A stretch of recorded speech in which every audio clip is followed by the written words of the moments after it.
Ce document tout à fait exceptionnel sur les rapports entre Vladimir Poutine, non seulement l'Occident en général, mais en particulier avec les présidents français. Il est signé Bertrand Koch et Élodie Dubosc. Regardez.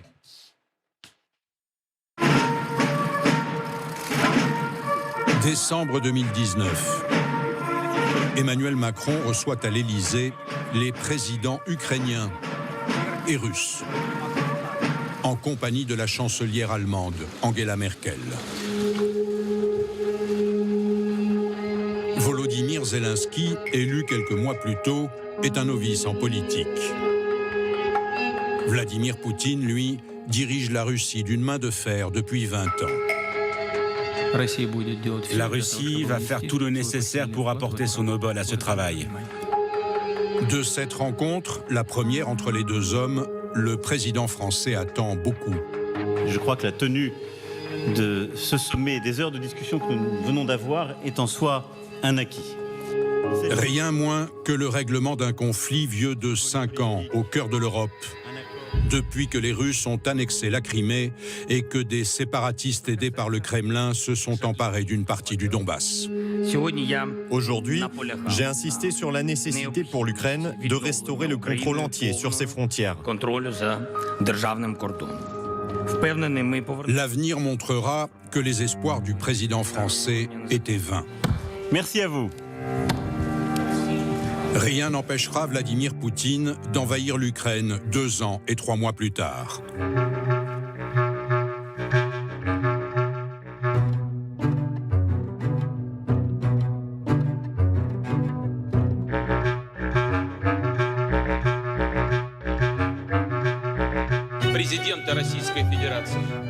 Depuis Jacques Chirac, tous les présidents français ont cherché à nouer une relation de confiance avec le maître du Kremlin.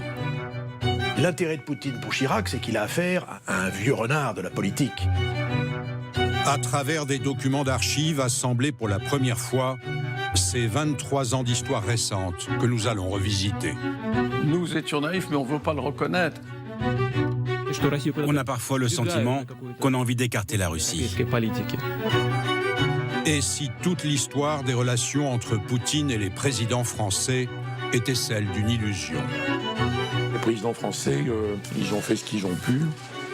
J'ai pu apprécier la fermeté de vos convictions. C'était un homme extrêmement froid. Vous ne passeriez pas vos vacances avec lui. Le mensonge pour Poutine, il doit être sidérant. La seule chose qui compte pour lui, c'est le rapport de force.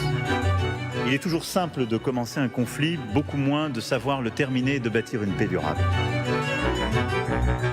Alternance, séduction, menace et manipulation, l'ancien espion du KGB finit toujours par l'emporter.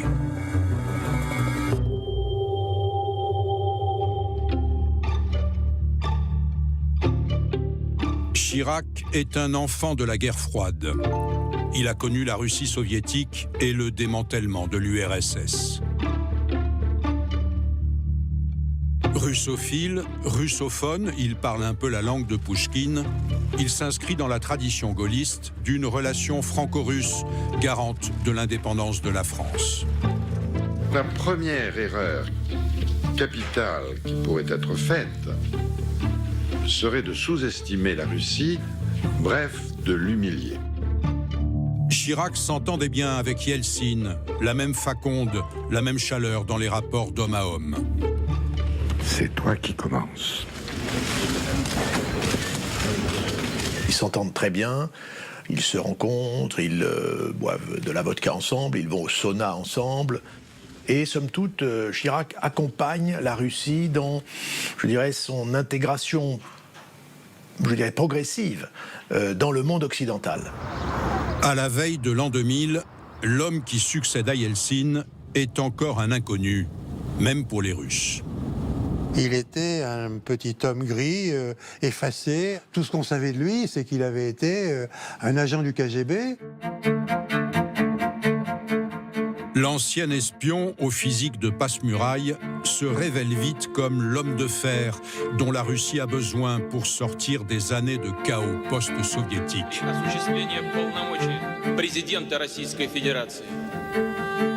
S'appuyant sur les services de sécurité dont il est issu, il réduit les oppositions au silence et met au pas les oligarques. Dans sa guerre en Tchétchénie, il ne fait pas de détails.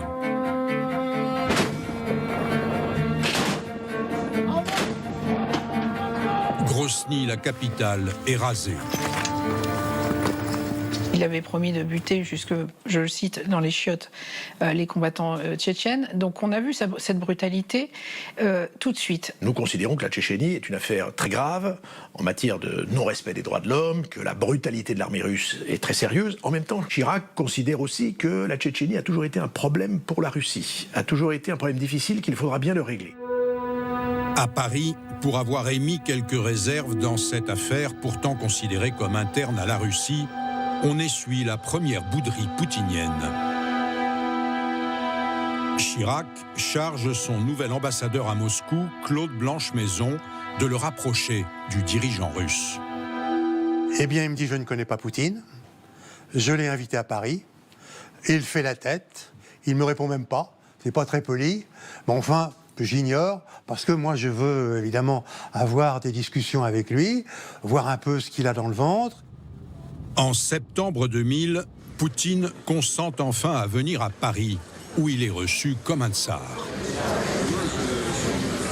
Poutine un peu timide, hein, le président bon enfant, comme on connaissait Chirac, et jouant les vieux politiciens très expérimentés. L'autre est un animal froid quand même, donc c'est pas la même chose. Il se prête moins aux embrassades et aux effusions. À ce moment-là, c'était un Poutine jeune, qui n'avait pas encore toute l'expérience, tout le blindage qu'il a acquis par la suite. Et Poutine écoutait Chirac, il dialoguait avec Chirac, il avait l'impression d'apprendre des choses. Et ce qui est intéressant, il l'a appelé le professeur pendant longtemps, parce que Chirac lui disait un certain nombre de choses qui étaient des conseils. Comment aborder un tel, comment aborder tel autre.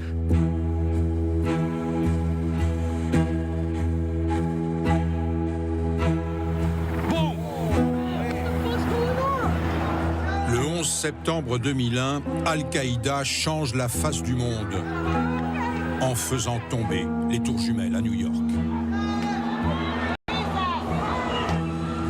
Je veux redire au peuple américain la solidarité de tous les Français dans cette dramatique épreuve. Nos pensées vont en particulier à toutes les victimes, à leurs familles, à leurs proches. Poutine est le premier chef d'État à appeler George Bush pour lui exprimer sa solidarité. Les Russes offrent leur aide aux Américains, et c'est un moment où se crée un début de confiance russo-américaine qui n'ira pas très loin.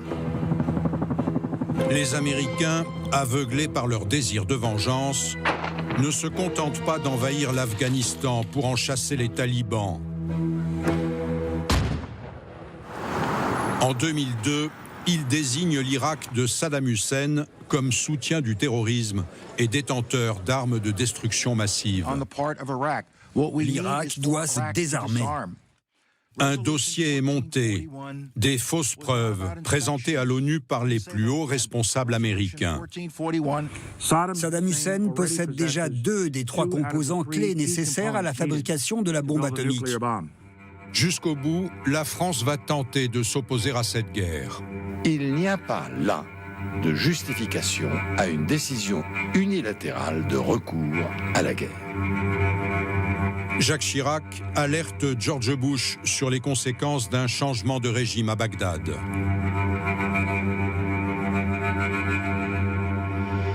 La France se cherche des alliés. Le 10 février 2003, Poutine vient à Paris.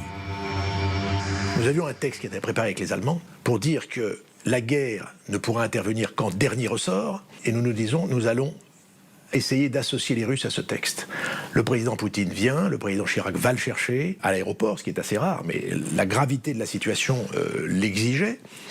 Il lui parle de ce texte que nous préparons, et Poutine est en accord avec le texte. Nos 2 pays cherchent à régler de façon politique et diplomatique cette crise. Nous croyons que l'utilisation de la force peut être lourde de conséquences. Merci beaucoup. Спасибо большое. Le diagnostic était le même, ça n'était pas notre guerre, et les motifs qui avaient été donnés pour la faire n'étaient d'ailleurs pas vérifiés, sont avérés inexistants. Le 14 février, devant l'Assemblée générale des Nations unies, Dominique de Villepin fait encore entendre la voix de la France. Et c'est un vieux pays. La France d'un vieux continent comme le mien. L'Europe, qui vous le dit aujourd'hui, qui a connu les guerres, l'occupation, la barbarie. L'usage de la force ne se justifie pas aujourd'hui. Il y a une alternative à la guerre. En dépit des efforts de la France, les États-Unis envahissent l'Irak en mars 2003. Saddam Hussein est chassé du pouvoir. Une intervention qui provoque une déstabilisation de toute la région, dont les conséquences se font encore sentir aujourd'hui. Et je pense que de ce jour-là, le début de confiance qui aurait pu naître chez les Américains vis-à-vis de Poutine s'est effacé. Ils se sont dit Poutine n'est pas du bon côté. L'affaire de l'Irak a rapproché un peu plus Jacques Chirac et Vladimir Poutine. Vive la Russie, vive la France et vive l'amitié entre nos deux pays. Depuis 3 ans, les deux hommes se voient régulièrement. Comme à Sotchi, la cité balnéaire sur la mer Noire. On savait que Poutine aimait Sotchi, c'était une marque de confiance de sa part de nous inviter. Et Chirac, comme il était toujours assez sympathique, dit à Poutine « Viens donc prendre une bière avec moi au bar tout à l'heure ». Et ils ont discuté. Naturellement, Poutine ne buvait pas la bière de l'hôtel, il avait son propre porteur de thé. On ne sait jamais ce qui peut arriver avec des breuvages étrangers. La France caresse même le projet d'un espace économique commun avec la Russie et l'Allemagne. La France est favorable à l'objectif à terme d'un continent sans ligne de partage. Toujours cette obsession française d'arrimer la Russie à l'Europe. Chirac était dans la tradition française, c'est-à-dire il y a cette espèce de romantisme, de bienveillance à l'égard de la Russie. Il faut dire qu'à l'époque, Poutine regardait encore vers l'Ouest. Poutine est très demandeur d'investissements étrangers, occidentaux, de coopération. Il a même dit dans une des réunions auxquelles j'ai participé, « J'ai besoin de la France pour m'aider à développer l'état de droit en Russie ». Ça paraît surréaliste en 2023. Les think tanks les plus en cours au Kremlin réfléchissaient à la façon pour la Russie d'avoir des liens organiques avec l'OTAN. Ça allait très loin, il y a eu des réflexions à ce sujet. Il y avait une ouverture de la Russie au monde extérieur, et bien somme toute, on dira aujourd'hui c'était naïf. Je ne crois pas que c'était naïf, c'était la réalité du monde tel qu'il était. La Russie jouait le jeu. En 2004, Poutine est invité aux célébrations du 60e anniversaire du débarquement.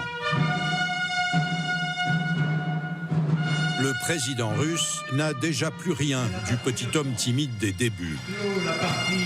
3 mois plus tôt, il a été réélu triomphalement. Il fait beau, tous les grands de ce monde sont là. En apparence, la concorde règne. Mais déjà, les nuages s'amoncellent, car 2004, c'est aussi l'année qui voit changer le visage de l'Europe. Effectivement, en 2004, l'Union européenne a un petit peu changé, avec un déplacement de son centre de gravité vers l'Est. Des pays, autrefois dans l'orbite soviétique, rejoignent l'Union européenne. Mais ils adhèrent également à l'OTAN. Bulgaria, Estonia, Latvia, Lithuania, Romania, Slovakia and Slovenia. Les Russes se sentent encerclés. La même année, les révolutions de couleur en Ukraine et en Géorgie éloignent un peu plus Poutine du bloc occidental. Je crois que c'est une des grandes erreurs que nous avons faites, c'est d'avoir sous-estimé le poids de 70 ans de soviétisme dans la tête des dirigeants russes. En 2007, l'orage éclate à la conférence sur la sécurité à Munich.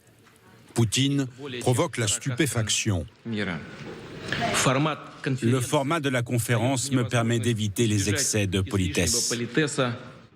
Au mépris de toutes les conventions diplomatiques, il s'en prend violemment aux Américains. Les États-Unis ont dépassé leurs frontières nationales et s'imposent aux autres États dans tous les domaines, économiques, politiques et humanitaires. Qui va aimer cela? Qui va aimer cela?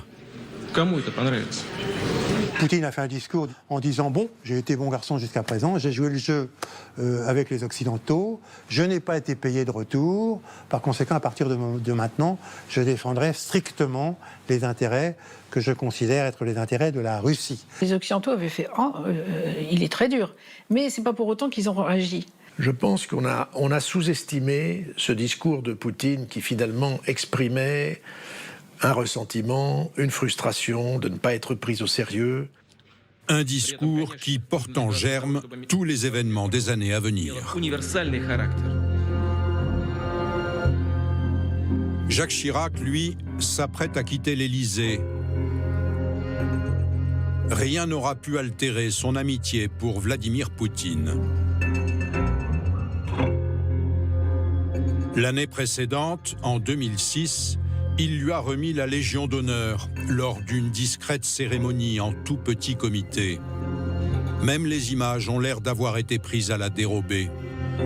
Diffusées le soir même par la télévision russe, on y voit Chirac décrocher de sa veste un ruban rouge avant de l'épingler au revers de Poutine. On n'était pas naïfs, on savait très bien à qui on avait affaire. Je pense que Chirac fait partie des gens qui, de bonne foi, et malgré son expérience politique, ont cru que tendre la main aux Russes était un moyen de les attirer dans le camp de l'Occident. Après avoir quitté ses fonctions, Jacques Chirac reverra Vladimir Poutine à Paris comme en Russie.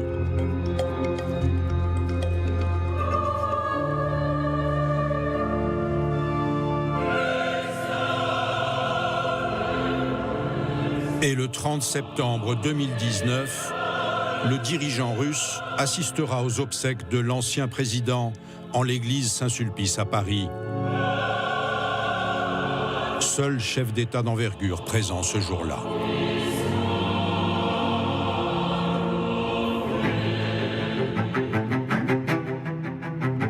Avec Nicolas Sarkozy, l'ambiance va changer.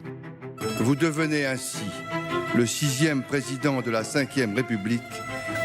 Vladimir Poutine et lui sont de la même génération, mais celui qu'on surnomme parfois Sarko l'Américain entend se démarquer de son prédécesseur, accusé d'être trop complaisant avec le maître du Kremlin. Avec lui, plus question de serrer les pognes, comme il dit. Il fallait vraiment être ferme vis-à-vis de Vladimir Poutine. Poutine, lui, a redressé l'économie, concentré les pouvoirs entre ses mains et verrouillé les oppositions. C'est donc un homme sûr de sa force que Nicolas Sarkozy affronte peu de temps après son élection. Le conseil diplomatique russe était venu me voir en me disant il y a des grandes chances que M. Sarkozy soit élu, mais s'il continue à adopter ce ton avec nous, les choses ne pourront pas bien se passer. Donc nous avions quelques avertissements. La rencontre a lieu au G8, en Allemagne, sur la mer Baltique. Face à Poutine, Nicolas Sarkozy parle droits de l'homme, journalistes assassinés, homosexuels persécutés, répression en Tchétchénie. Le Russe l'écoute, puis... Poutine le coupe tout de suite et lui dit attends, tu vois, mon pays, il est comme ça, et ton pays, il est comme ça. Donc tu t'écrases. Poutine a cassé Sarkozy. Parce que Poutine, c'est non seulement un homme du KGB, mais au sein du KGB, c'était un recruteur. Et donc, il sait parfaitement manier les hommes. Poutine s'est-il vraiment permis d'humilier à ce point le président français ? Moi, j'ai posé directement la question à Nicolas Sarkozy, qui m'a assuré que jamais Poutine ne lui avait parlé de façon aussi grossière que ce qui a été dit. Je lui fais crédit, mais il s'est passé quand même quelque chose. Lors de la conférence de presse qui suit, Nicolas Sarkozy apparaît groggy. Mesdames et messieurs, KO debout. Je vous demande de bien vouloir excuser mon retard, qui est dû à la longueur du dialogue que je viens d'avoir avec M. Poutine. Qu'est-ce que vous préférez, que je réponde aux questions?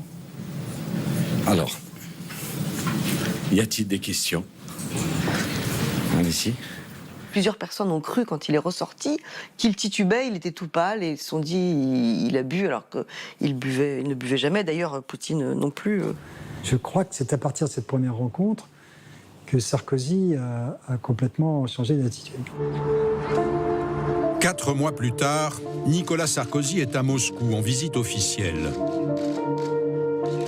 Avec Vladimir Poutine, l'heure est à la détente. Sourire, poignée de main. Je comprends bien que ces 15 dernières années, pour la Russie, ont représenté beaucoup d'épreuves. Et croyez bien que la France comprend la volonté de la Russie de revenir sur le plan international à la place qui est celle de la Russie.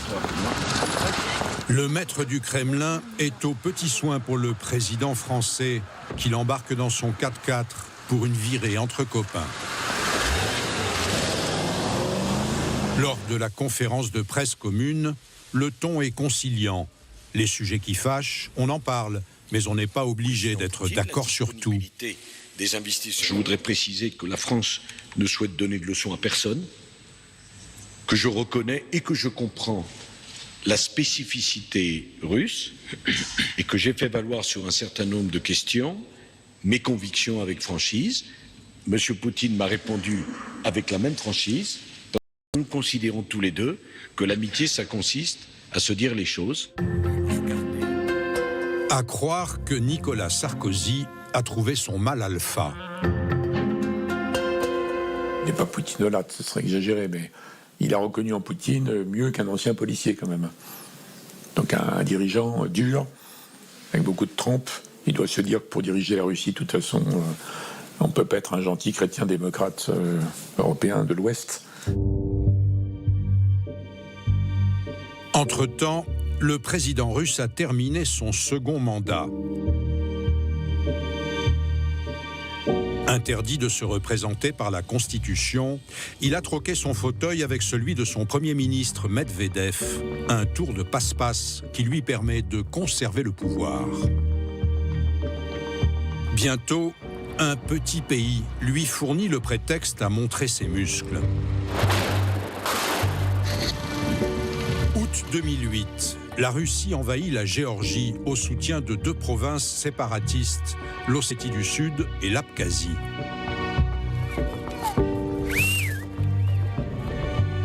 La France assure alors la présidence de l'Union européenne. Nicolas Sarkozy propose sa médiation.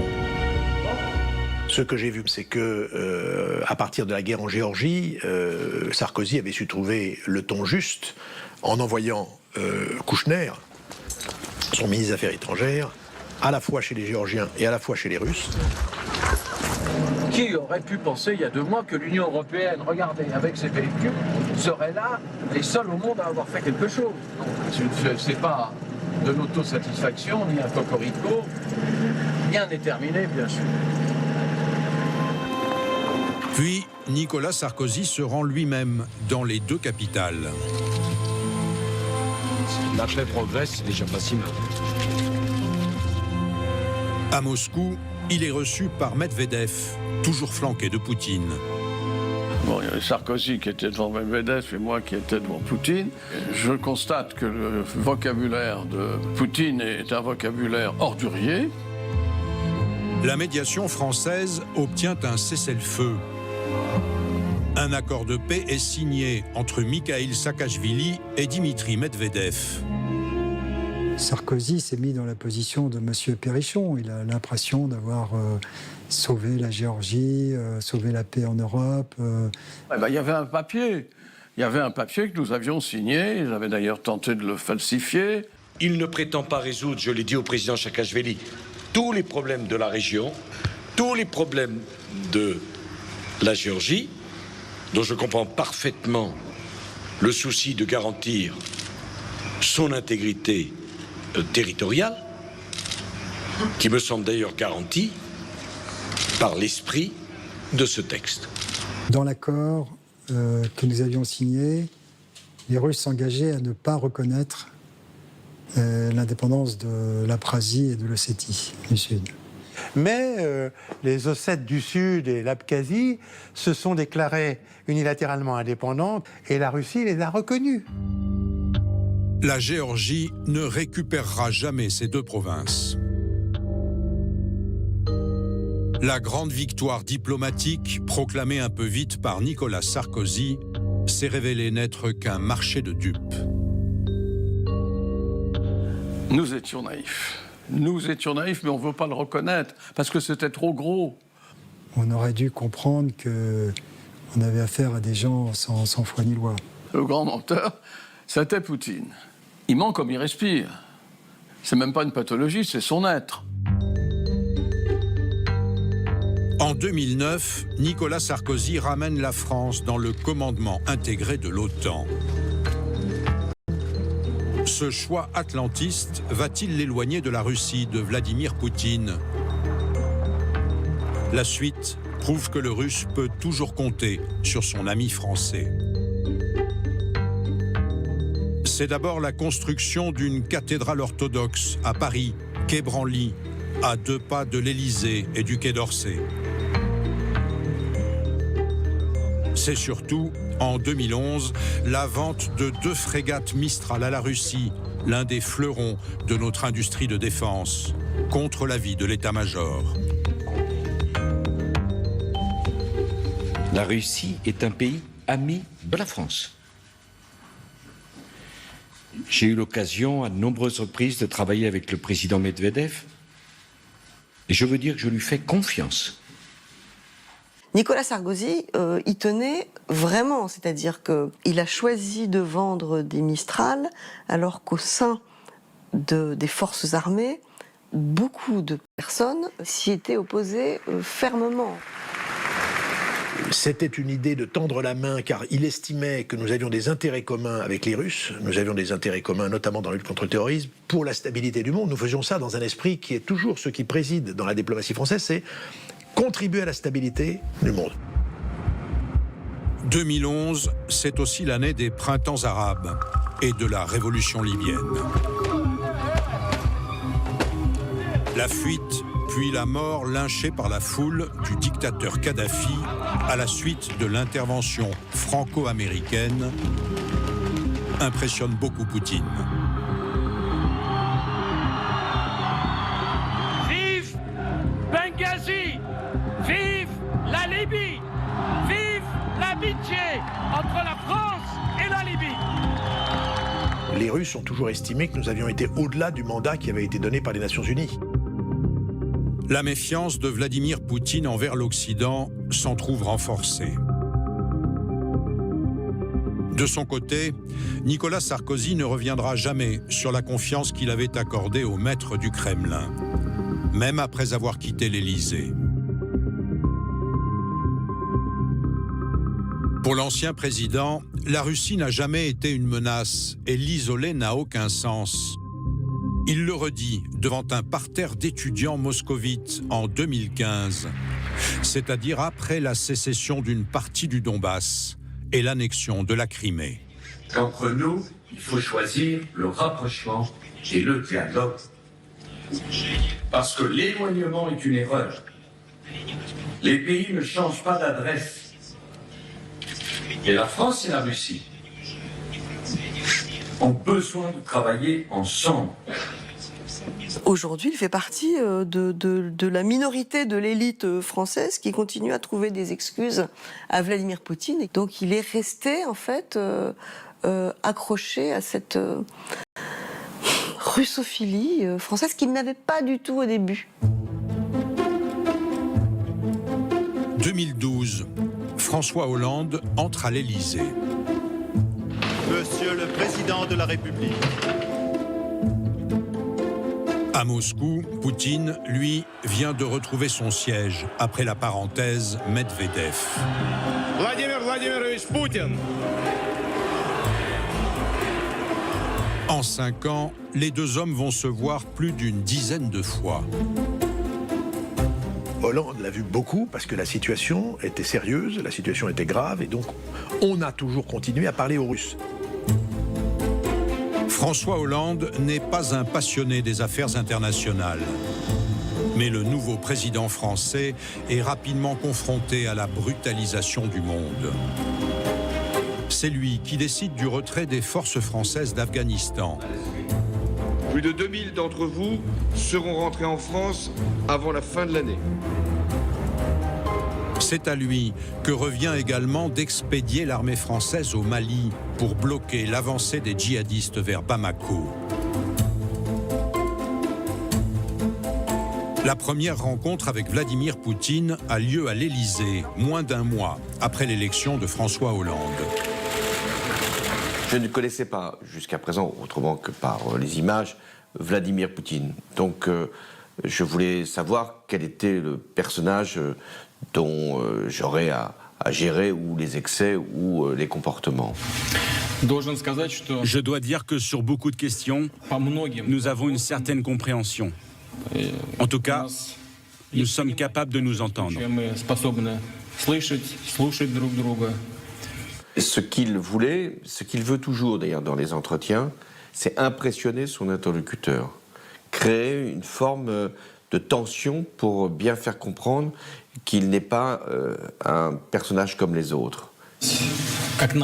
Plusieurs décisions, me semble-t-il, ont été prises sans tenir compte de la position russe et sans tenir compte de nos intérêts dans le domaine de la sécurité. François Hollande ne cédera jamais à la séduction de Vladimir Poutine. Convaincu dès le départ que la seule façon de traiter avec lui est d'établir un rapport de force. Nous avons eu une discussion animée, parfois jusqu'au désaccord. Et j'ai l'impression que ce n'est pas seulement une bouteille de vin, mais de la vodka qu'il faudrait pour avancer. Le président Poutine dit toujours les choses franchement. Et je le fais chaleureusement. Approchez, vous allez sentir la chaleur.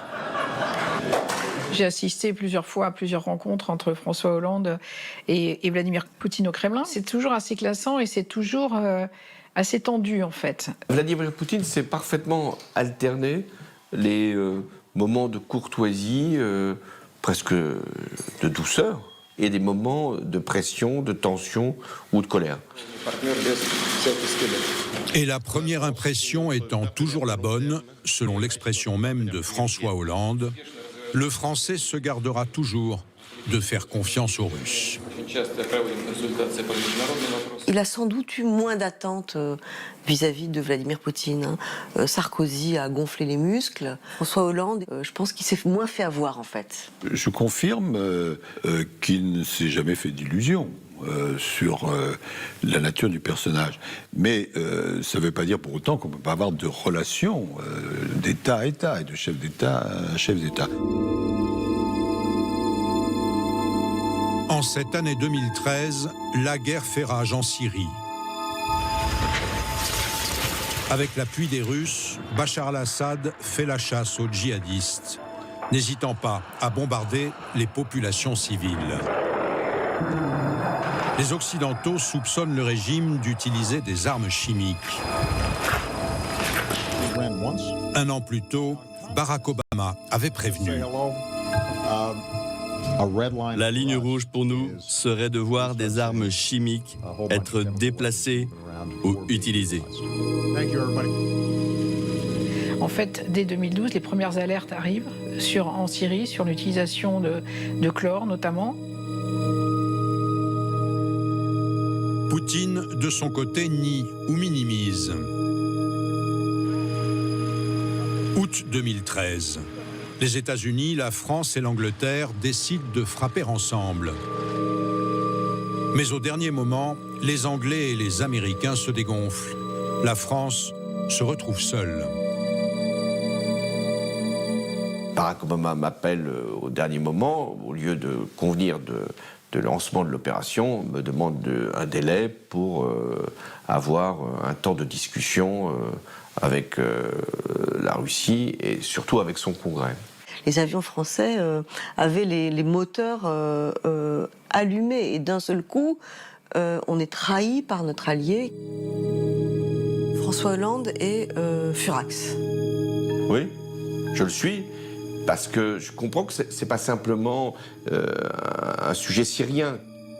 Cette reculade achève de convaincre Vladimir Poutine de la faiblesse des Occidentaux. C'est un tournant absolument central, pas seulement dans l'affaire syrienne et du Proche et du Moyen-Orient, mais mondial. Et c'est à ce moment-là que Vladimir Poutine a pensé que le déclin de l'Occident, que la faiblesse des démocraties lui permettait d'avancer beaucoup plus loin. 3 mois plus tard, une crise au cœur de l'Europe va accentuer cet antagonisme.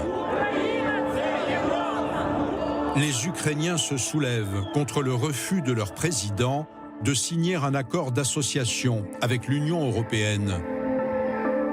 Moscou y voit la main de l'Occident. Ça a été compris par Vladimir Poutine comme une tentative non pas d'agression, mais en tout cas de dissociation. Et donc, de ce point de vue, tout ce qui était en train de se passer entre l'Union européenne et l'Ukraine dans une négociation très intense était annonciateur de cette épée de Damoclès qui allait leur tomber sur la tête, qui était l'intégration dans l'OTAN. Il disait, c'est pas possible, vous faites une erreur, c'est très grave pour nous, parce que ça va créer une frontière insupportable entre l'Ukraine et la Russie. 3 mois d'affrontements sur la fameuse place Maïdan et quelques dizaines de morts plus tard, le président pro-russe est chassé. La vengeance de Poutine est immédiate. C'est l'invasion et l'annexion de la Crimée. Dans la foulée, le Donbass s'embrase. Des séparatistes russophones, soutenus en sous-main par l'armée du Kremlin, s'emparent de régions entières, déclenchant la première guerre d'Ukraine. François Hollande ne va pas ménager ses efforts pour tenter d'arracher un cessez-le-feu. Les 5 et 6 juin, il invite à participer aux cérémonies de commémoration du débarquement Vladimir Poutine et Petro Poroshenko, le nouveau président ukrainien. Quelques jours plus tôt, Poutine avait accordé une interview à TF1 et Europe 1. Bonsoir, Monsieur le Président. Les États-Unis affirment détenir la preuve que vous, la Russie, intervenez en Ukraine en laissant des combattants franchir la frontière et même en fournissant des armes à ce que les États-Unis appellent les sécessionnistes. Ils disent avoir des preuves. Ils mentent. Il n'y a pas de personnel militaire, même pas de formateurs de l'armée russe dans les régions de l'Est et du Sud de l'Ukraine. Il n'y en a jamais eu. Persuadés du contraire, François Hollande et Angela Merkel réussissent à convaincre Poutine de rencontrer Poroshenko. Donc nous convenons avec Mme Merkel de nous retrouver dans un salon en Normandie et de ne pas accepter de photographe. Sauf qu'il y a eu une photographie quand même. J'avais veillé à ce qu'il y ait quand même une photographie. Pour qu'on puisse précisément, pour l'ensemble de l'opinion internationale, immortaliser ce moment. Ça a duré peu de temps, mais suffisamment pour que les messages soient passés. De cette initiative naît le format Normandie, une tentative de négocier la paix entre les deux ennemis, à laquelle se joint l'Allemagne d'Angela Merkel. Dans les mois qui suivent, les 4 chefs d'État vont se revoir et se parler souvent, comme lors du sommet de Minsk en Biélorussie en février 2015. Des discussions interminables, durant lesquelles les deux médiateurs se heurtent souvent à la mauvaise foi du dirigeant russe. Bon, nous discutons, c'est la nuit, c'est très pénible, la discussion n'avance pas. Tout d'un coup, dans mon souvenir, Angela Merkel, qui en a assez, c'est 2h du matin, 3h du matin, sort une photo où on voyait un colonel russe dans une des zones d'Ukraine, mais occupée par les Russes. Bon, et dans mon souvenir, c'est Merkel qui dit à Poutine, alors qu'est-ce qu'il fait ce colonel? Et la réponse a été, je crois, il a dû perdre son chemin. Le mensonge pour Poutine, il doit être sidérant. C'est pas un petit mensonge pour créer le change. Il faut que l'interlocuteur soit presque tétanisé par l'ampleur du mensonge. Les accords de Minsk permettent de geler le conflit en Ukraine. Ça permet de faire taire les armes, donc ça économise des vies et ça permet d'avoir l'illusion, c'est bien l'illusion, que la guerre est terminée. Et pendant ce temps-là, Poutine, lui, il a continué d'avancer. Mais François Hollande n'oublie pas l'annexion de la Crimée. Il prend alors une décision difficile, celle d'annuler la vente des 2 frégates Mistral à la Russie. Chacun devant comprendre qu'un certain contexte empêchait la livraison de ces bateaux. Ce qui est intéressant, c'est que Poutine, quand je lui dis que je ne vais pas lui livrer, il encaisse, il comprend que le rapport de force. Bon, et après, il discute argent. Et imaginez ce qui serait passé si les Russes avaient utilisé Mistral contre l'Ukraine dans la guerre russo-ukrainienne. Un an plus tard, les Russes sont plus que jamais engagés en Syrie au soutien de Bachar al-Assad. Hollande et Poutine affichent publiquement leur désaccord sur le sort à réserver au président syrien.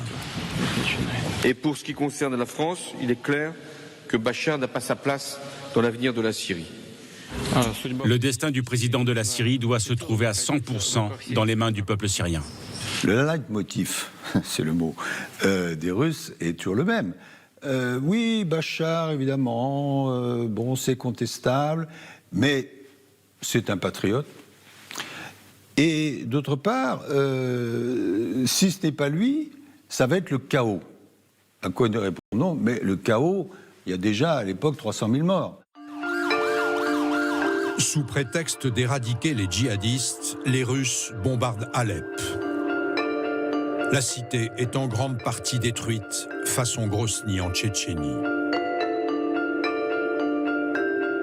Alors, quand Poutine manifeste le désir de venir inaugurer sa cathédrale du Quai Branly, Hollande refuse de l'accompagner. Poutine annule son voyage. De toutes ces années et de ses rencontres avec Poutine, Hollande retient l'image d'un homme à la fois habile et brutal, obsédé par sa volonté de revanche et de restauration de l'Empire russe. C'est toujours une tentation, l'illusion, de se dire « je vais convaincre Poutine, je vais séduire Poutine ». Poutine ne pouvait pas être séduit, en tout cas pas par moi. C'est pourtant cet homme qu'Emmanuel Macron va s'efforcer de séduire en lui déroulant le tapis rouge. C'est même le premier chef d'État qu'il reçoit peu après son élection. Le président Macron a eu, comme ses prédécesseurs, le sens de l'intérêt d'une relation avec le grand voisin russe. Emmanuel Macron croit à la possibilité d'un reset, c'est-à-dire une relance des relations entre la Russie et l'Occident. Il faut avoir ce dialogue avec la Russie. Poursuivre ces discussions, travailler ensemble, renforcer notre partenariat, construire des solutions pragmatiques et exigeantes. Le décor de cette première rencontre est à la hauteur des ambitions du jeune président français. La magnificence du château de Versailles. Cette réception à Versailles est destinée dans l'esprit d'Emmanuel Macron, pardonnez-moi l'expression, d'en mettre plein la vue à Vladimir Poutine. Ce sont les palais de la République avec une histoire, et c'est vrai que Poutine aussi a le sens de l'histoire, même si son interprétation est parfois très personnelle. Entre un hommage à Pierre le Grand et un passage par la galerie des batailles, Emmanuel Macron et Vladimir Poutine posent les bases d'une relation personnelle. Mais cette première rencontre va débuter par des reproches.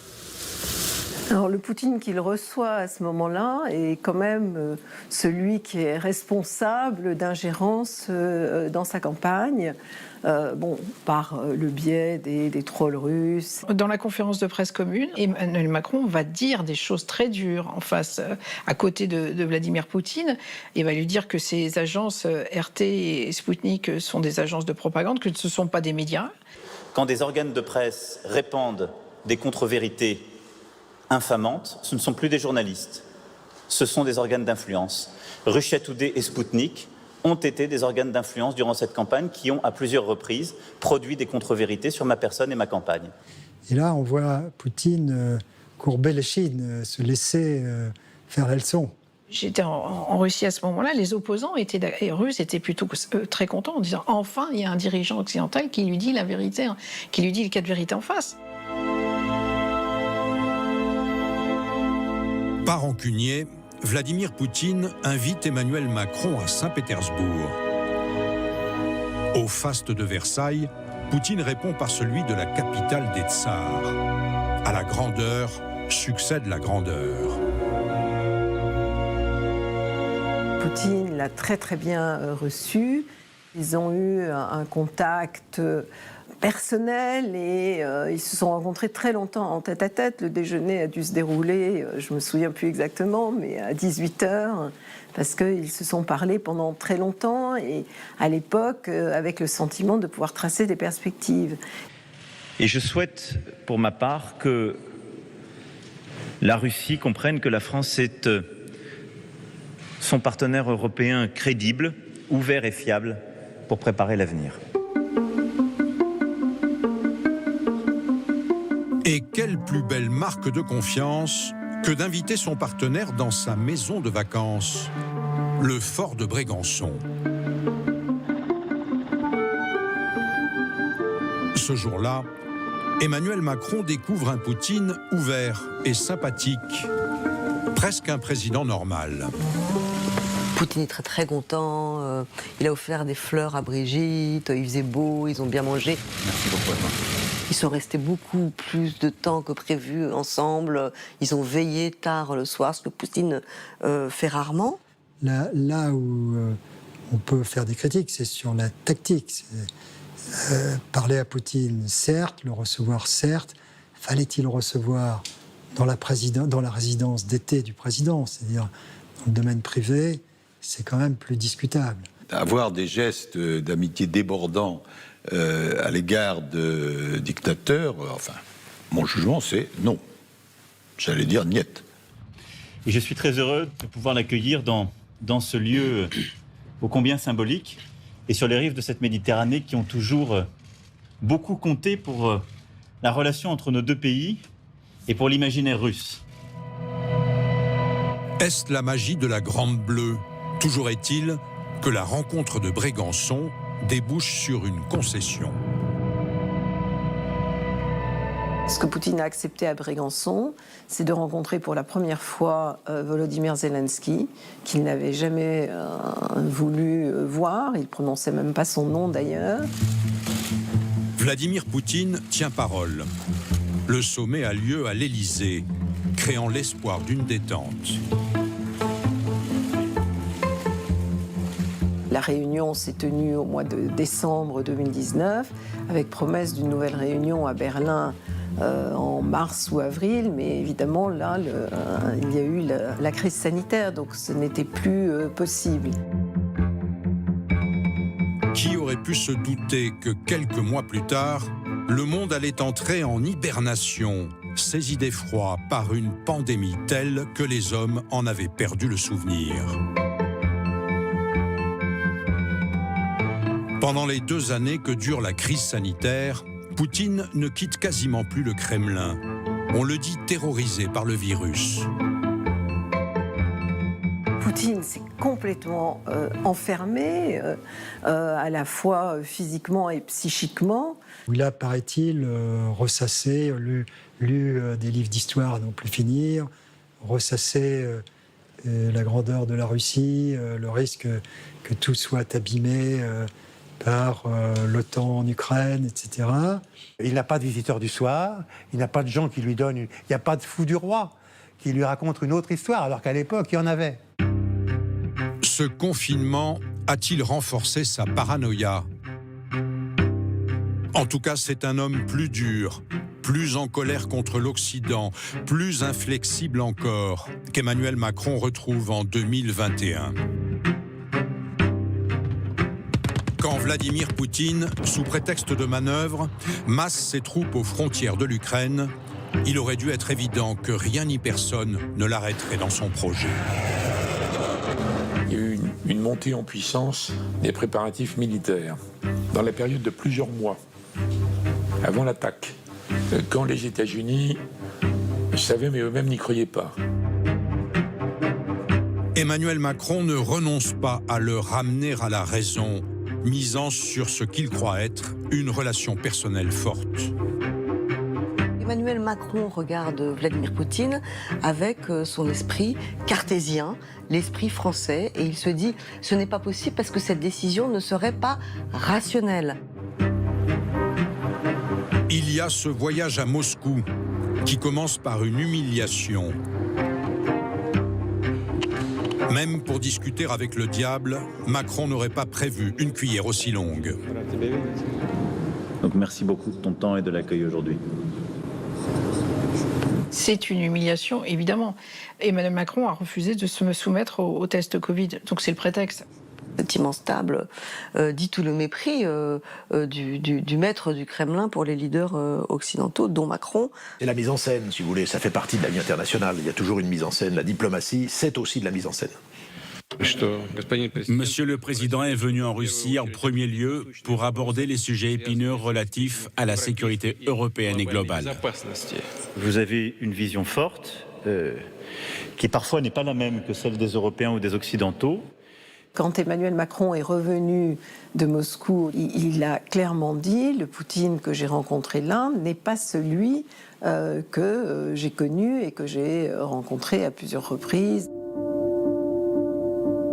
Et puis, il y a cet appel de la dernière chance. Merci pour cette disponibilité ce matin. Si on veut donner une chance au dialogue, il faut calmer dans la région le jeu. Lors de cet entretien téléphonique, Emmanuel Macron, entouré de ses conseillers, tente de convaincre Poutine d'accepter le principe d'un sommet avec Joe Biden.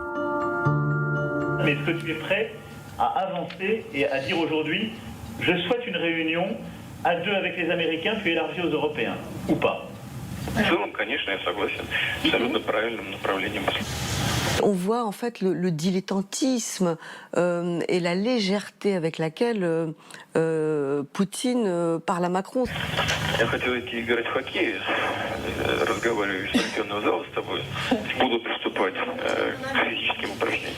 Merci en tout cas Vladimir. Merci monsieur le président. En raccrochant, il est persuadé qu'il a convaincu Vladimir Poutine. Le lendemain, il s'est aperçu qu'en fait, Vladimir Poutine n'avait absolument aucune intention de donner suite à cette proposition. C'est légitime d'avoir tenté quelque chose, même si c'était destiné à échouer.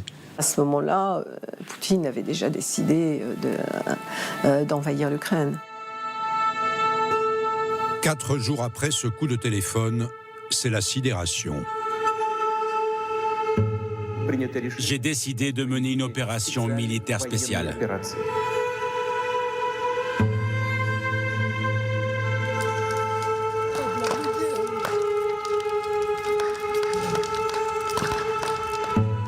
En reniant sa parole, le président Poutine n'a pas seulement attaqué l'Ukraine.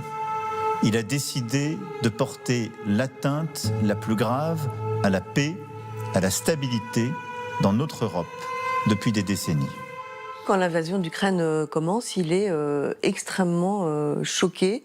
Et il a un coup de téléphone avec Vladimir Poutine qui est assez vif. Il dit à Vladimir Poutine tu as fait une connerie, je ne sais pas quand est-ce qu'on pourra se reparler. Et il lui dit aussi mais je serai ferme, je ferai ce que j'ai à faire.